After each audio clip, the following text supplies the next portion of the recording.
Lalu Adam berkata kepada Jibril, "Apakah aku sudah bisa makan?" Jibril tetap menjawab sabar kepada Adam, "Hingga matahari terbenam, sempurnakanlah puasamu." Dengan demikian, Adam adalah orang pertama yang berpuasa di muka bumi ini.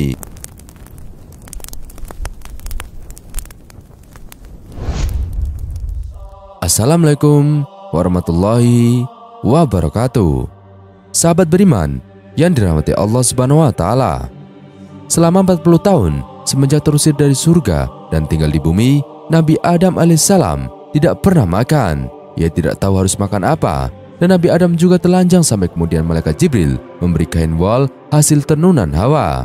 Yang kala itu belum berjumpa dengan Adam. Adam dan Hawa terpisah selama 500 tahun. Jarwan Mesir, Syekh Muhammad bin Ahmad bin Iyas, dalam bukunya yang diterjemahkan oleh Abdul Halim berjudul Kisah Penciptaan dan Tokoh-Tokoh Sepanjang Zaman, mengatakan saat turun ke bumi, Adam dan Hawa dalam kondisi telanjang. Hawa diturunkan di dekat pantai Laut Asin di Jeddah, dengan Adam di daratan India. Allah Subhanahu wa taala berfirman, "Turunlah kamu sekalian, sebagian kamu menjadi musuh bagi sebagian yang lain, dan kamu mempunyai tempat kediaman dan kesenangan atau tempat mencari kehidupan di muka bumi sampai waktu yang telah ditentukan." Quran Surat Al-A'raf ayat 24. Setelah matahari terbit menunjukkan siang, Adam melihat matahari berputar di atas ufuk. Dia merasa kagum atasnya.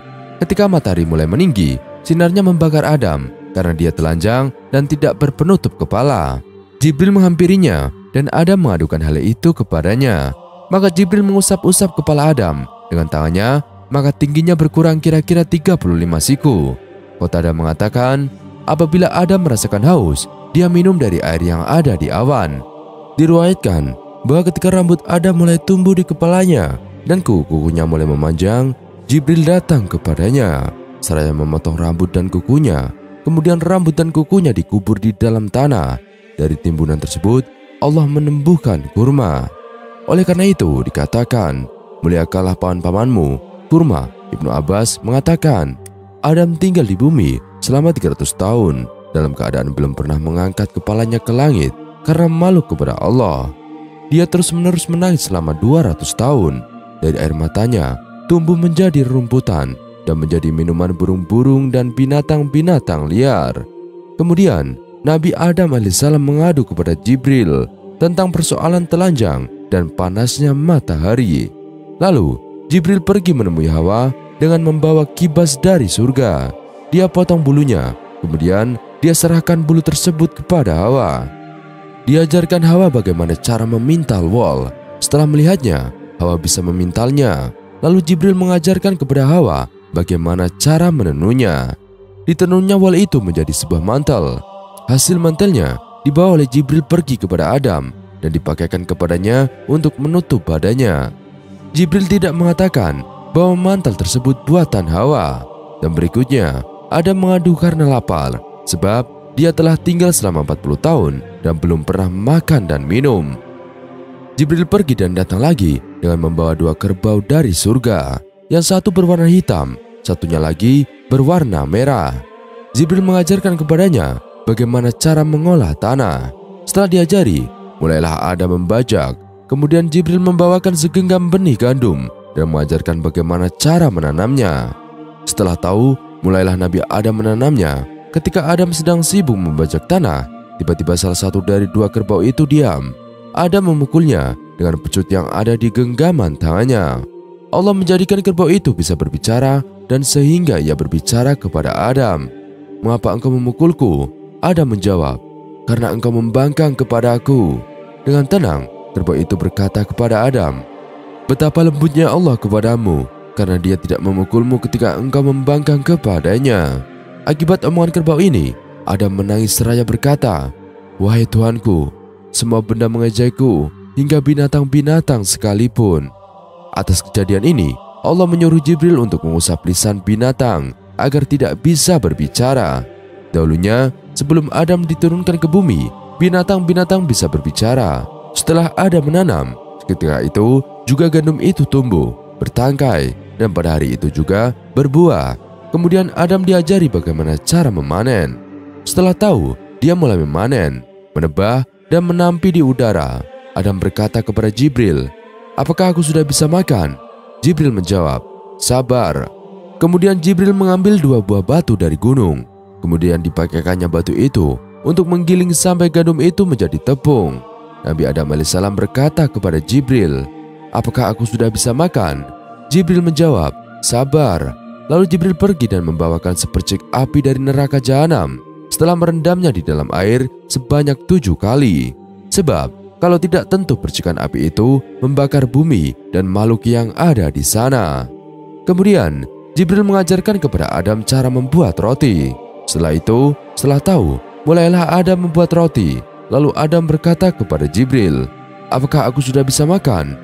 Jibril tetap menjawab sabar kepada Adam. Hingga matahari terbenam, sempurnakanlah puasamu. Dengan demikian, Adam adalah orang pertama yang berpuasa di muka bumi ini. Setelah matahari terbenam, Nabi Adam alaihissalam meletakkan roti di antara 2 tangannya. Dia ulurkan tangannya untuk memotong roti. Ternyata roti itu terlempar dari antara 2 tangannya dan jatuh dari puncak gunung ke bawah. Adam mengikutinya, kemudian dia mengambilnya. Maka Jibril berkata kepadanya, seandainya engkau bersabar, tentu roti akan datang kepadamu tanpa engkau menghampirinya.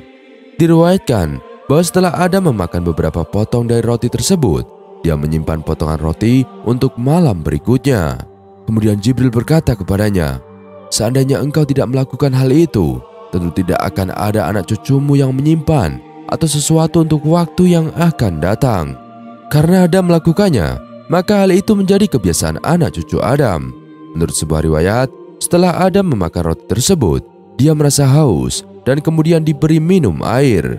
Kemudian, dalam badannya dia merasakan sesuatu yang aneh yang belum pernah terjadi sebelumnya. Setelah Jibril datang kepadanya, dia mengadukan hal itu. Kemudian, Jibril membuat sobekan dari dubur dan kubulnya. Seketika itu juga, Adam buang air besar dan air kecil.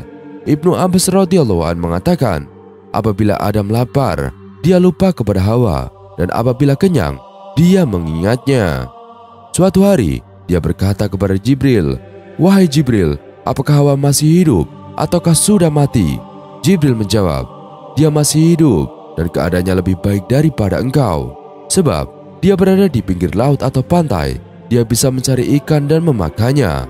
Kemudian Adam berkata, hai Jibril, aku melihatnya dalam mimpiku malam tadi.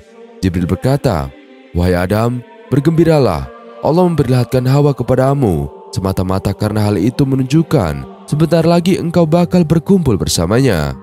Ibnu Abbas radhiyallahu anhu mengatakan, setelah hari-hari ujian untuk Adam alaihissalam telah berakhir dan dia telah bertaubat, Allah menerima taubatnya. Itulah firman Allah Subhanahu wa taala. Kemudian Adam menerima beberapa kalimat dari Tuhannya, maka Allah menerima taubatnya. Sesungguhnya Allah Maha Penerima Taubat lagi Maha Penyayang. Quran Surat Al-Baqarah ayat 37. Sebagian ulama mengatakan Adam diberi ilham oleh Allah untuk mengatakan, wahai Tuhan kami telah menganiaya diri kami sendiri, dan jika engkau tidak mengampuni kami dan memberi rahmat kepada kami, niscaya pastilah kami termasuk orang-orang yang merugi. Quran Surat Al-A'raf ayat 23. Menurut sebuah riwayat, Adam berkata, wahai Tuanku, dengan hak Muhammad, ampunilah kesalahanku. Allah berfirman kepadanya, bagaimana engkau mengetahui Muhammad, padahal aku belum menciptakannya? Adam menjawab, setelah engkau menciptakanku, aku mengangkat kepalaku, lalu aku melihat tertulis di atas penyangga-penyangga arsy, la ilaha illallah Muhammad Rasulullah. Tidak ada Tuhan kecuali Allah, dan Muhammad adalah utusan Allah. Maka aku yakin bahwa engkau tidak akan menyandingkan namamu kecuali dengan nama makhluk yang paling engkau cintai. Allah berfirman, hai Adam, engkau benar, dan aku telah memaafkan kesalahan-kesalahanmu karena engkau meminta ampunan kepadaku dengan hak Muhammad. Selama 300 tahun Adam memanjatkan doa tanpa henti demi memohon ampunan. Ya Allah, ampunilah kami demi menjunjung tinggi cahaya Muhammad yang kami tanggungkan. Permohonan ini dijawab oleh Allah. Hai Adam, siapakah yang mengajarimu tentang nilai cahaya yang kau tanggungkan itu?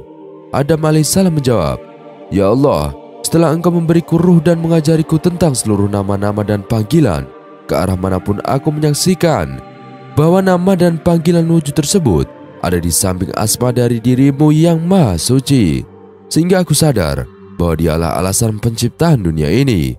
Dialah pemberi syafaat mutlak. Dengan demikian, aku tahu bahwa cahaya yang kubawa serta adalah cahaya Muhammad yang mulia dan engkau cintai.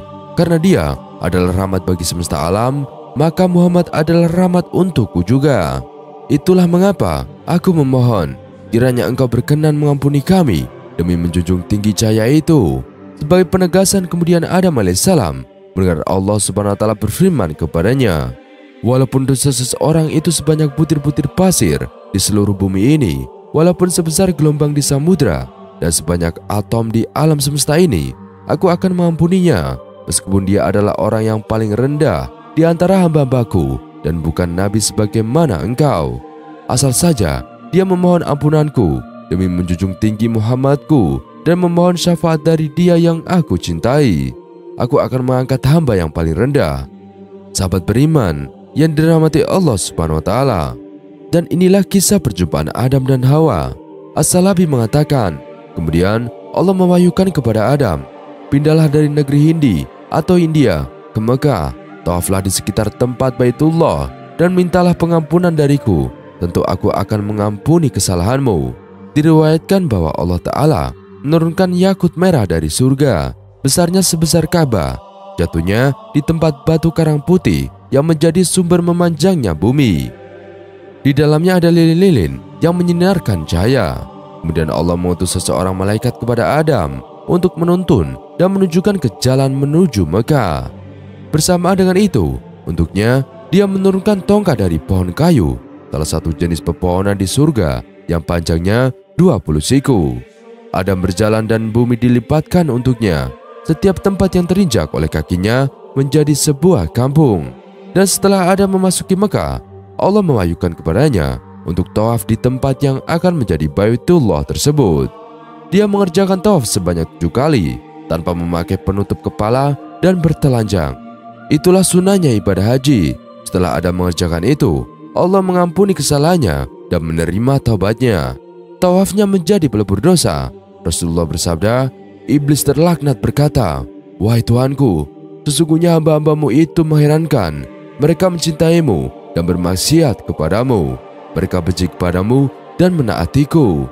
Maka Allah berfirman kepadanya, demi keagungan dan kemuliaanku, pasti aku jadikan kecintaan mereka terhadapku sebagai pelebur ketaatan terhadapmu, dan kebencian mereka terhadapmu bagi pelebur kemaksiatan terhadapku. Setelah Adam bertobat, dia disuruh Allah untuk pergi ke Arafah. Adam pun pergi ke Arafah dan berdiam di sana. Tiba-tiba Hawa berjalan ke arah Adam. Mereka berkumpul di gunung tersebut. Sejak saat itu, diam atau wukuf di gunung tersebut dijadikan salah satu bagian dari ritus ibadah. Tempat tersebut diberi nama Arafah karena Adam dan Hawa saling kenal di tempat itu. Kemudian Adam tinggal sebentar di Mekah dan kemudian pergi ke tanah Hindi atau Hindia bersama Hawa. Menurut sebuah riwayat, perpisahan antara Adam dan Hawa terjadi selama 500 tahun. Diriwayatkan, setelah Adam terusir dari surga, dia memakai penutup dengan daun surga. Setelah tinggal di bumi, daun tersebut mengering dan berterbaran di atas bumi. Jadi semua wangian yang ada di tanah Hindi atau India, penyebabnya adalah tebaran daun tersebut. Diriwayatkan bahwa Allah menurunkan kepada Adam 8 binatang yang berpasangan, sepasang dari domba dan sepasang dari kambing. Dia disuruh untuk minum dari susu-susunya dan membuat pakaian dari bulu-bulunya. Sahabat beriman yang dirahmati Allah Subhanahu wa taala, Nabi Adam minta buah-buahan dari surga menjelang kematiannya. Nabi Adam alaihissalam adalah manusia pertama yang diciptakan oleh Allah Subhanahu wa taala untuk menjadi khalifah di muka bumi. Adam terusir dari surga ke bumi karena melanggar perintah Allah. Padahal sewaktu di surga, Adam memiliki segalanya. Allah Subhanahu wa taala hanya memintanya untuk menjauhi buah kuldi. Namun, Adam terpeleset oleh godaan syaitan.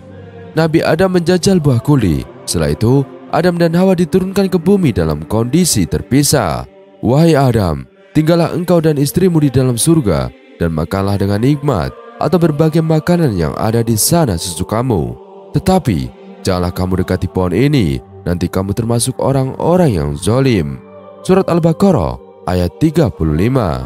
Dinukil dari buku kisah-kisah nubuat dari Nabi Muhammad SAW oleh Umar Sulaiman Abdullah Al-Asqar.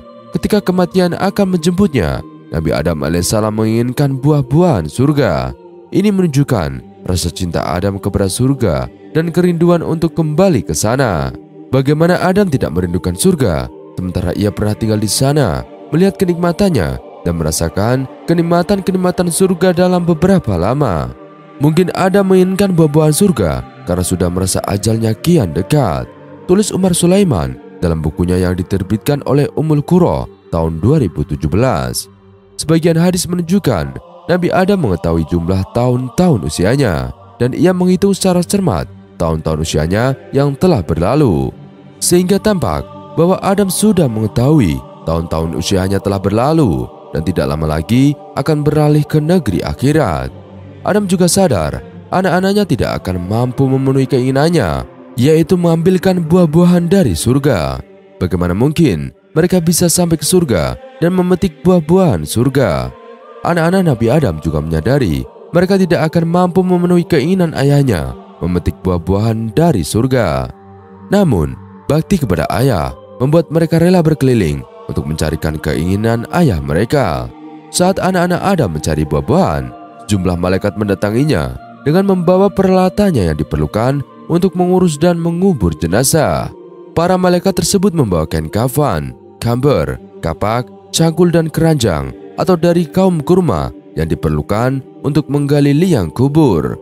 Malaikat minta mereka pulang. Ketika anak-anak Adam memberitahukan maksud kepergian mereka dan apa yang mereka cari, para malaikat meminta mereka kembali pulang ke ayah mereka. Karena usia dan ajal ayah mereka sudah habis, para malaikat akhirnya mencabut nyawa Adam. Setelah itu, mereka secara langsung mengurus jenazahnya dan memakamkannya. Sementara anak-anak Nabi Adam alaihissalam melihat para malaikat memandikan, mengkafani, memberikan kamber, menggali kubur, membuat liang lahat, mensolatkan jenazahnya, masuk ke dalam liang kubur dan meletakkan Nabi Adam di dalamnya. Lalu mereka meletakkan batu bata di atasnya. Setelah itu mereka keluar dari liang kubur dan menimbunya dengan tanah. Setelah itu para malaikat berkata kepada anak-anak Adam, "Wahai anak-anak Adam, inilah sunnah kalian atau dalam mengurus jenazah, yaitu cara yang dipilih Allah untuk kalian dalam mengurus jenazah kalian. Dengan demikian, tata cara pemakaman ini menjadi syariat universal bagi seluruh rasul dan orang-orang mukmin di bumi sepanjang masa. Apapun cara yang menyalahi cara ini berarti menyalahi petunjuk Allah, tergantung sejauh manakah pelanggaran tersebut terjadi. Siapa yang mengetahui tata cara kaum muslimin dalam mengurus jenazah seperti yang diajarkan Rasul mereka, maka ia tahu cara tersebut sesuai dengan cara yang dipraktikkan para malaikat kepada jenazah Adam." Kisah ini bersumber dari hadis yang diriwayatkan Abdullah bin Imam Ahmad dalam Zawaidul Musnad nomor 136.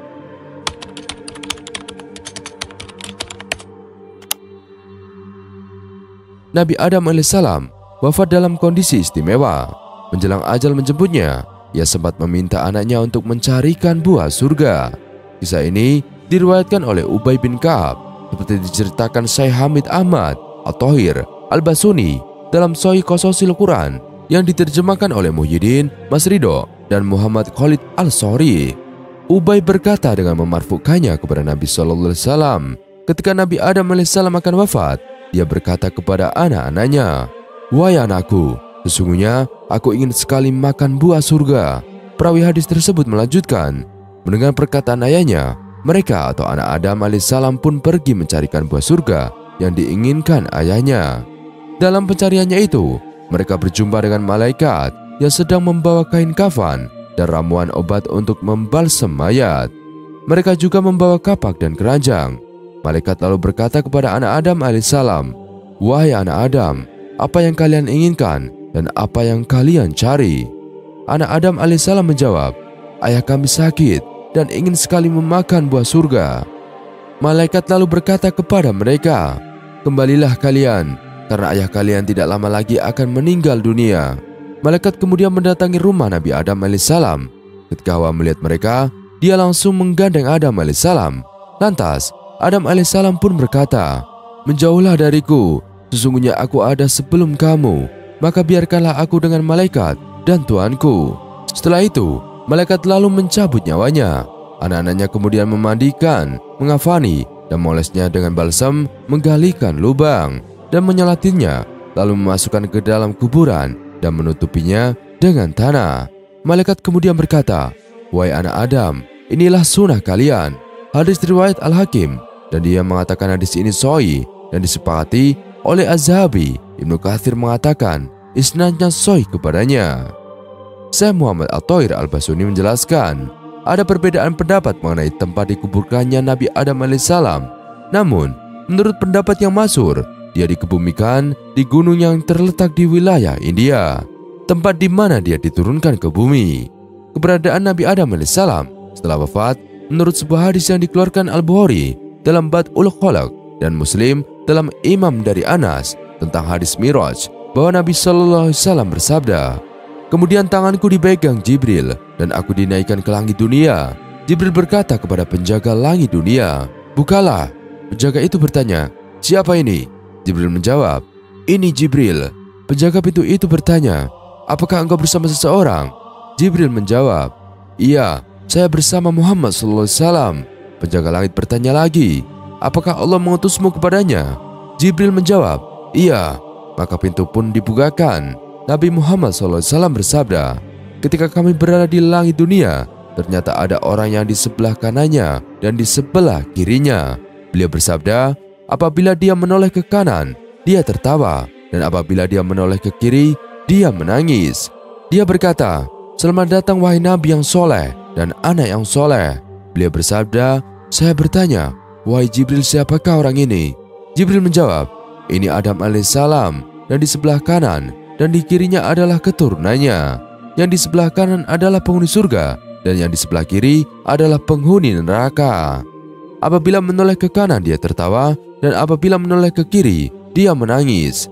Nabi Adam alaihissalam dianugerahi karunia bisa merasakan detik-detik akhir masa hidupnya, sehingga ketika ajal itu hendak datang, Nabi Adam tampak seperti telah mempersiapkan semuanya. Beliau memulainya dengan mengajukan permintaan terakhir kepada putra-putranya, yakni ingin memakan buah surga.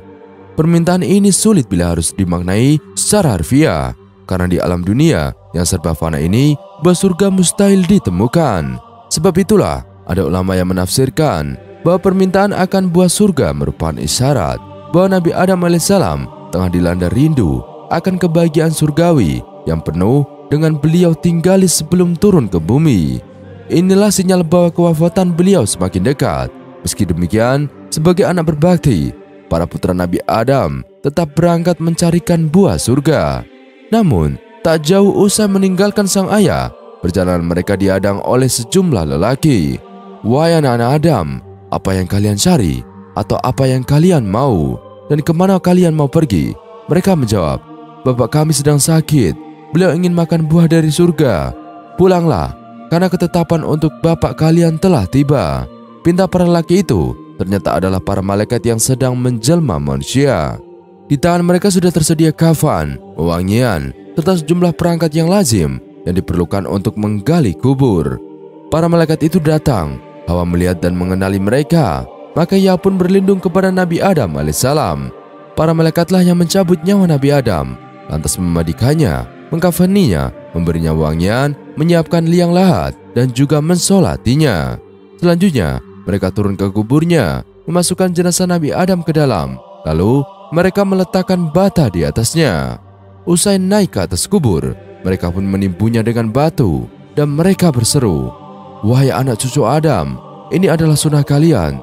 Rupanya Nabi Adam mempersiapkan pelajaran berharga bagi generasi berikutnya tentang bagaimana semestinya memperlakukan orang meninggal.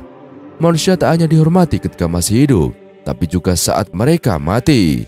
Standar penghormatan pun tak berlebihan. Tak ada prosesi pembakaran mayat, mutilasi tubuh, menempeli jenazah dengan perhiasan, atau semacamnya. Namun, semua pelajaran tersebut cukup menggambarkan bahwa manusia itu pada dasarnya mulia. Namun kehidupan duniawinya pasti berujung fana, dari tanah kembali ke tanah. Kisah ini bisa kita jumpai salah satunya di uraian Syekh Umar Sulaiman Abdullah Al-Asqar dalam kitab Sahihul Qisas An-Nabawi. Pendapat masyhur soal lokasi makam Nabi Adam alaihissalam. Nabi Adam alaihissalam adalah manusia pertama yang wafat di usia lebih dari 900 tahun. Kisah wafatnya telah diceritakan dalam sejumlah hadis. Namun ada perbedaan pendapat mengenai lokasi makam Nabi Adam alaihissalam. Imam Ibnu Katsir menceritakan kisah wafatnya Nabi Adam alaihissalam dalam Qasas Al-Anbiya yang menerangkan Nabi Adam alaihissalam wafat pada hari Jumat. Sebelum wafat, Nabi Adam alaihissalam sempat berwasiat kepada putranya, yaitu Syed alaihissalam, yang memberikan tanggung jawab dan tugas selanjutnya kepada putranya itu. Syed alaihissalam adalah seorang nabi. Hal ini bersandar pada keterangan dari hadis marfu yang diriwayatkan oleh Ibnu Hibban dari Abu Dzar. Sesungguhnya Allah menurunkan 50 lembar wahyu atau suhuf kepada Syed. Terjadi sejumlah peristiwa yang mengiringi wafatnya Nabi Adam alaihissalam. Salah satunya seperti dikatakan oleh Ibnu Ishaq, pada hari wafatnya Nabi Adam itu terjadi gerhana matahari dan bulan selama 7 hari 7 malam.